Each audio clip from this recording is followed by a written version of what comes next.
Walk worthy of the vocation which you are called. In the name of the Father, and the Son, and the Holy Ghost. Amen. Before we get started, I want to entrust everybody here to Our Lady's Maternal Immaculate Heart. There's no delicate way to approach this topic, and so I ask for everyone's prayers for anyone here that may have already been hurt by what we're going to talk about. If that pertains to anyone, I apologize in advance. The only thing I'm really concerned about is not so much pain in this life as to avoid it in the next. And so I'm assuming that you'd rather hear things that are a little painful that are true than a bunch of soothing lies. Well, most faithful Catholics had their attention focused on the upcoming synod. On September 8th, the Pope issued two documents. One document for the Latin Catholics, that's us, and one document for the Eastern Catholics, like the Maronites, the Chaldeans, the Ukrainian Catholics, Syro-Malabars, and so forth. We're going to spend some time this morning considering Metus Iudex, which that's the document he issued to us Latins, which deals with annulments. In order to understand what's going to happen, what's going to happen when this document takes effect in early December, we need to take some time this morning putting it into context. So here's what we're going to do. First, we're going to make sure that everyone here knows exactly what a marriage is. Then we're going to make sure that everyone here knows exactly what an annulment is. Then we're going to take a quick look at the current annulment situation here in America. And finally, we're going to consider Metus Iudex, the Pope's document. And that way we'll have some idea of what we can look forward to starting in December. Okay? As usual, my sermons, I have cut and pasted quotes. There's too many sources today to cite them all. So first we're going to look at what a marriage is, then what an annulment is, then the current situation of annulments in America, and finally we're going to consider the Pope's new document. Marriage. Marriage is a relationship that results from a contract. It's a relationship that results from a contract. And here's the contract that a couple make when they exchange vows. A man and a woman give and accept an exclusive and perpetual right for acts which are themselves suitable for the generation of children. That's the contract. A man and a woman give and accept a perpetual and exclusive right for acts which are themselves suitable for the generation of children. That's almost a direct translation from the Old Code of Canon Law. By validly consummating this contract, then the two become more closely related to each other than a brother is to a sister, than a father is to his son. And that relationship is made directly by God. That relationship is perpetual, which means it lasts until death. It's exclusive, which means it pertains only to that man and to that woman and no one else, and it's limited. It means the couple is contracted for rights which are themselves suitable for the procreation or generation of children. That's what marriage is. So that's the first point. Second, once we clearly understand that marriage is a God-created relationship that results from a man-made contract, it's easy to see the difference between a divorce and declaration of nullity. A declaration of nullity is commonly known as an annulment. Divorce claims to break up a marriage that actually is in being. Nullity means the marriage never came into being. It's the discovery that the contract to marry did not exist, that the contract was not valid. Marriage is not only a contract, but it results from a contract. And that means if there is no contract, then the relationship didn't come into being. So nullity concerns the marriage contract only. If it's valid, then the relationship arises and cannot be nullified. That's essential to understand. A lot of people don't get this point. If the contract is validly made, then nothing, and nothing means absolutely nothing, that happens only after the marriage has come into being, can possibly be a ground for a decree of nullity. That is why the only question asked by the Church is, was the contract properly entered into? Was the contract validly made? If it was, then there could be no possible question of nullity. The marriage came into being, which means the parties are now governed by the laws of marriage, not by the contract. If the contract was validly made, then it would simply be false to say the union never was a marriage. But that's exactly what a decree of nullity means. So decree of nullity, commonly known as an annulment, is a finding by a tribunal. What's a tribunal? A tribunal is basically one of the Church's courts of law. A decree of nullity, commonly called an annulment, is a finding by a tribunal that the contract to marriage did not exist, that the contract was not validly made. And again, although marriage is not only a contract, it results from a contract. And so if there was no contract, then the marriage did not come into existence. A decree of nullity is issued by a diocesan marriage tribunal, which is supposed to follow a fairly rigorous process to collect and then review the essential facts, after which a judgment on the validity of the marriage contract is made. After this, then, a second court, which is usually in a neighboring diocese, also reviews the judgment to make sure that nothing was overlooked. The decision may be appealed all the way up to the Sacred Roman Rota, which is the Roman tribunal for these cases. There are a whole hierarchy of tribunals, ranging from a diocesan tribunal all the way up to those found in Rome. The Sacred Roman Rota and the Apostolic Signatura. That's what Cardinal Burke used to be the head of. Errors are possible in a tribunal process. Just think Joan of Arc. Errors are possible, which is why the decisions are reviewed. If, however, the witnesses are honest, the tribunal is conscientious about following the letter and the spirit of the law, the decree is morally certain, and so it can be followed in good faith. So the marriage tribunals of the Church examine claims of nullity. And once we see a declaration of nullity can only be issued by a tribunal, then it's easy to understand what's wrong with the so-called internal forum solution. Now this is a fancy priest word for something that's really wicked. By this we mean the idea, unfortunately promoted by many priests, that they can somehow grant annulments in a confessional or in a conversation. Only a competent tribunal of the Church can grant a declaration of nullity. This is a real problem, at least where I'm from. Only a competent tribunal of the Church can grant a declaration of nullity. We just do not have that power as simple priests. Period. So if anyone here has been misled in this way by one of these wicked priests, for the love of God and the salvation of your soul, please come see one of us. Okay, so there are two different processes by which a marriage tribunal comes to a conclusion regarding the validity or the nullity of the marriage contract. There's two ways. A procedure called the documentary process, that's the first way, the documentary process. That's used to deal with cases such as those involving what's called the defective form. That occurs when a Catholic is married outside the church without a dispensation from the bishop. He just goes to Reno and goes to the Wedding Blues Chapel or something. That's defective form. Or if the partner were below the legal age at the time of attempting the contract. So the church requires the groom to be at least 16 years old and the bride to be at least 14 years old.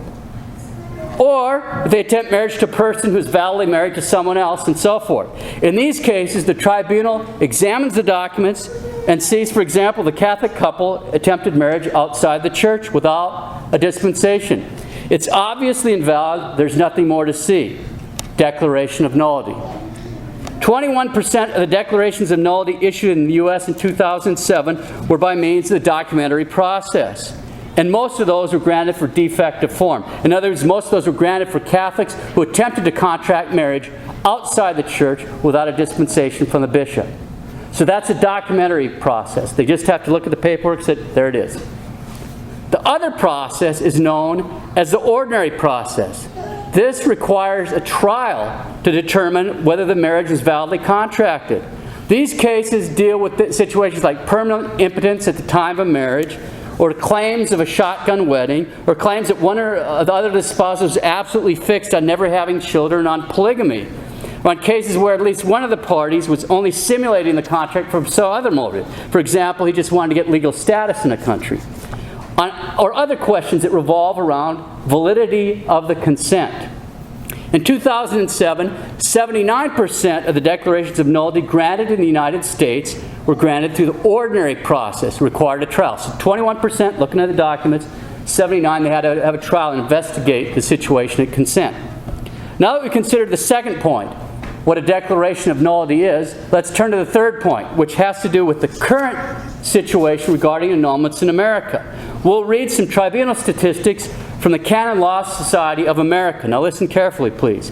In 2011, Los Angeles Tribunal, total formal decisions, in other words, ones by the ordinary process that required a trial. We're not talking about documentary ones. Total formal decisions, 530.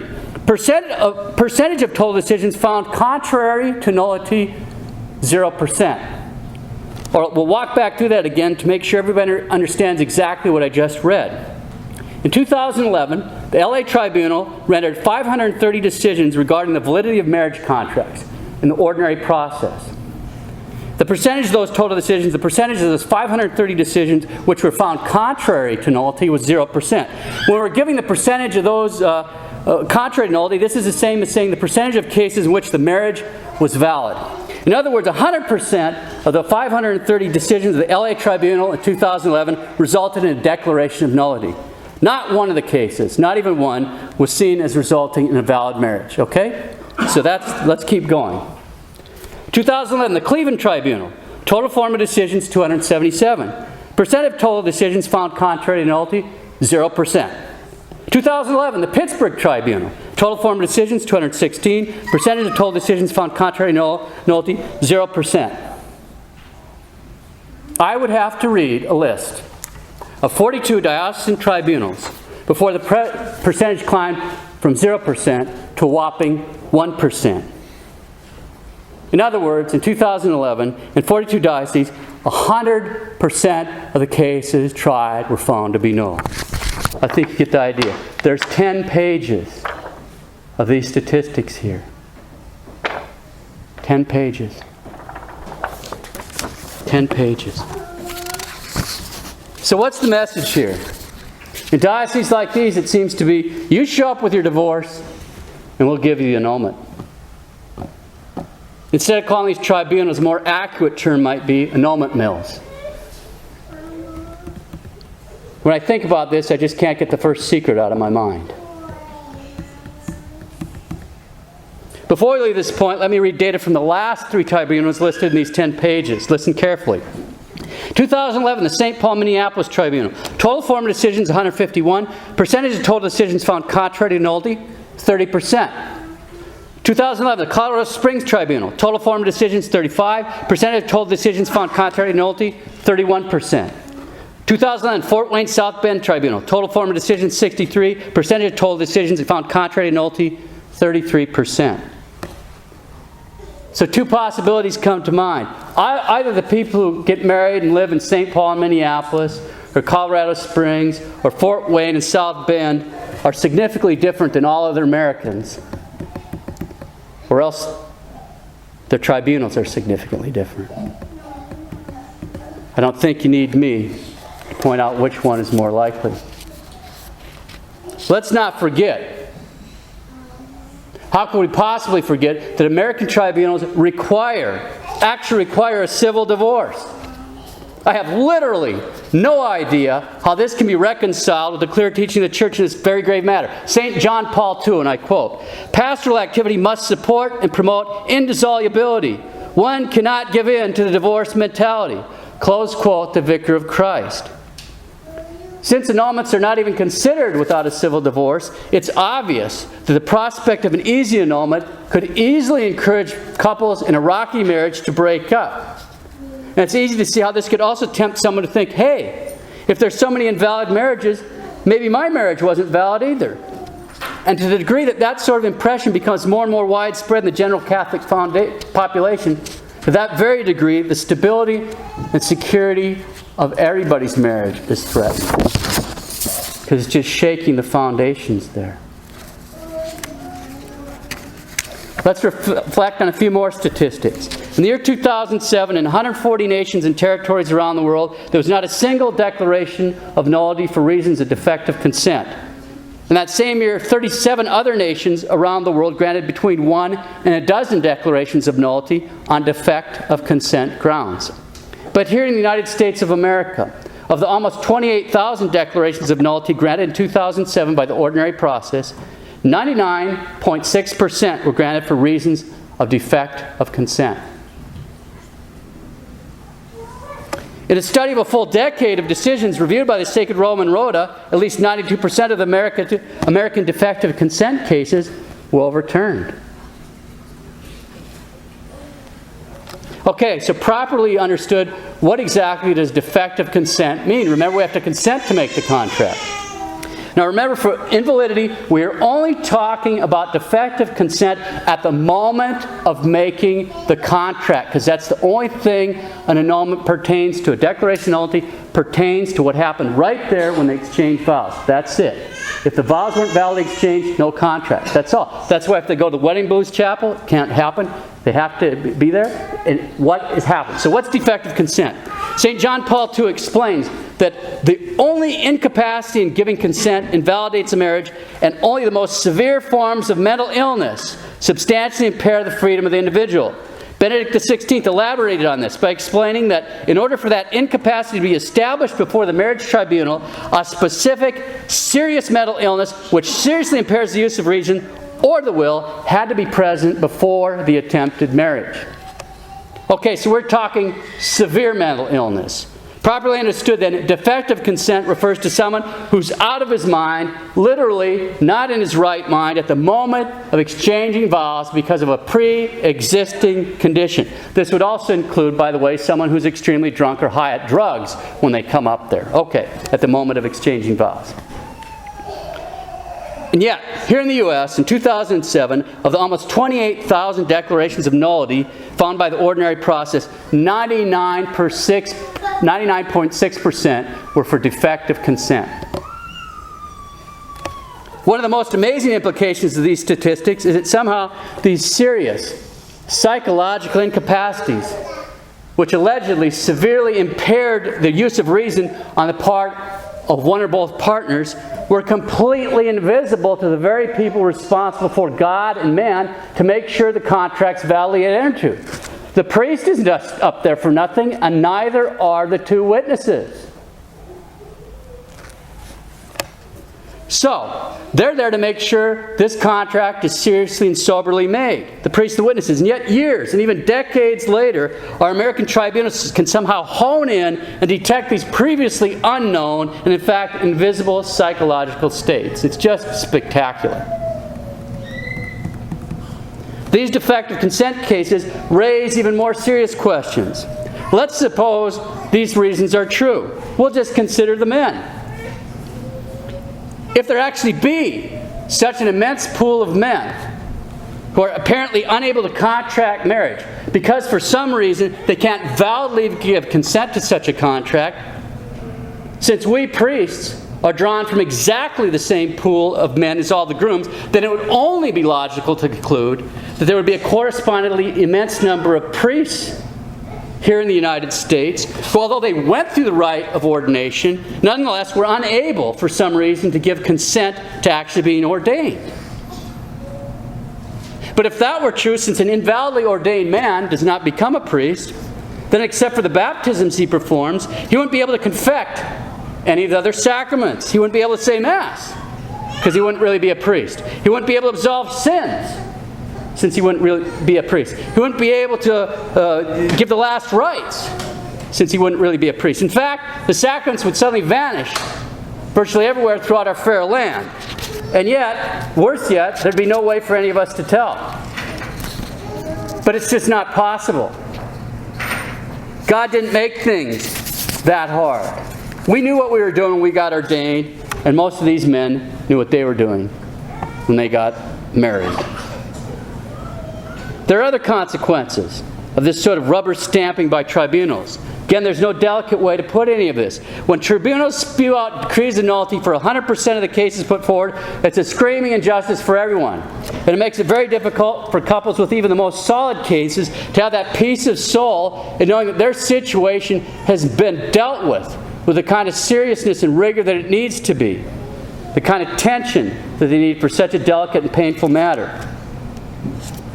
There are real annulments, but they get lost in this ocean when you spit out 100%. So that's the third point. Fourth point. Let's briefly consider a few of the changes that will come into effect in December by taking a quick look at Mitis Judex. That's the document Pope Francis issued on September 8th. First, as bad as it is now, it's still mandatory for a second tribunal to review the decisions. But starting in December, that will no longer be a requirement. Doesn't take a genius to guess what that might mean. In fact, right here in the good old USA, we had a lengthy period of time, starting in 1971, in which the mandatory review of annulment cases by a second tribunal was eliminated. And Cardinal Burke notes that during that time, out of the hundreds of thousands of petitions received, not one was denied. Not one. And now this catastrophic system will be in effect not simply in the U.S., but in every diocese of the entire world.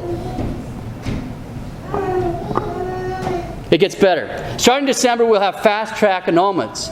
Let's talk about that for a minute. We'll rely largely on the analysis of canon lawyer, who I actually have profound differences with regarding his attitude on annulments, but nonetheless. Quote, Pope Francis will authorize diocesan bishops to hear and decide, personally and very expeditiously, in roughly 1/10 the time presently needed, certain types of marriage nullity petitions.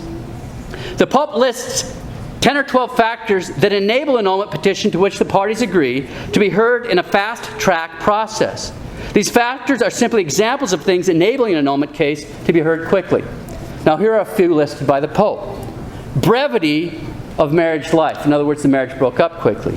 Abortion procured to prevent procreation. Improper concealment of sterility or serious contagious disease. Concealment of children from a previous relationship. Concealment of incarceration. Unplanned pregnancy of the woman. Lack of reason proved by medical documentation, etc. As one commentator notes, quote, among the circumstances that have opened wide the possibility of a superfast divorce is the brevity of married life, or the fact the couple were married because of the woman's unsuspected pregnancy. What does that have to do with consent? I think that's a great question. What does that have to do with consent? If you consent to the contract, the marriage comes into being. This unbelievable list actually ends with an etc. Does it mean that one can expand this at will? What kind of law is this? It will be the weaker parties, the women and children, who will pay the price for this revolution destabilizing the family, which is already under heavy attack from the secular world. Close quote. The canon lawyer has some more important points. Quote, the most confusing thing about this list is that some of these factors are actually grounds for nullity. Others, however, are most emphatically not grounds for an annulment. For example, brevity of married life. Try to explain to non-canonists why one thing the Pope listed, say lack of use of reason, is grounds for an annulment, but another thing he listed, say pregnancy, is not grounds for annulment. Close quote. Everybody should let that sink in. Some of the things on the list for the fast-track annulments are grounds for annulment, but some are not.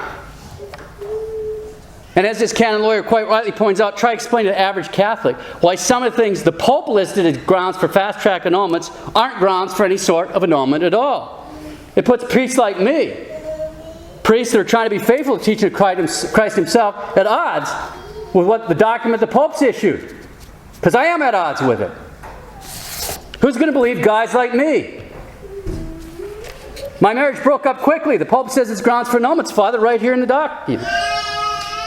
I say it's not grounds for annulment. He says it is.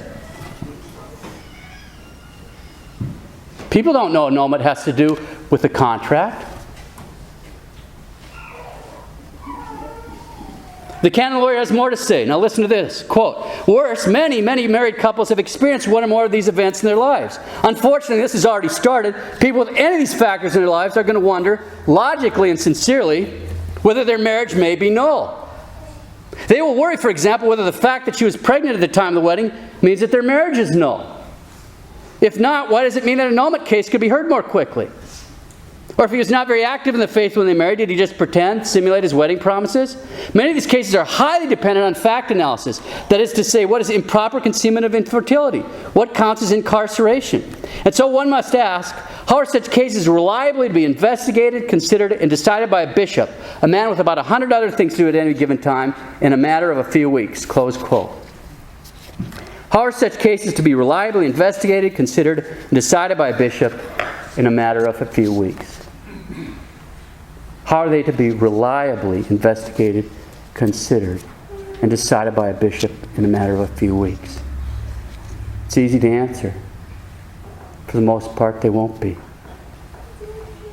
Sure, there'll be exceptions here and there, but you don't need me to tell you, for the most part, they won't be.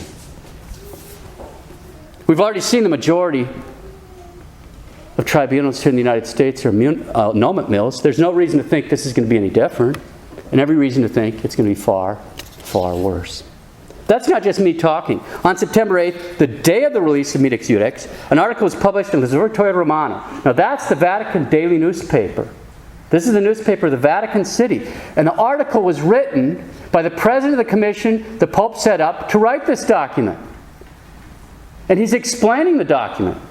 The author of the article is Monsignor Pinto, and he explained the purpose of this reform. I quote from an Italian commentator. According to Monsignor Pinto, quote, the invitation of Christ present in their brother, the Bishop of Rome, would be of that of passing from the restricted number of a few thousand annulments to that immeasurable number of unfortunates who might have a declaration of nullity.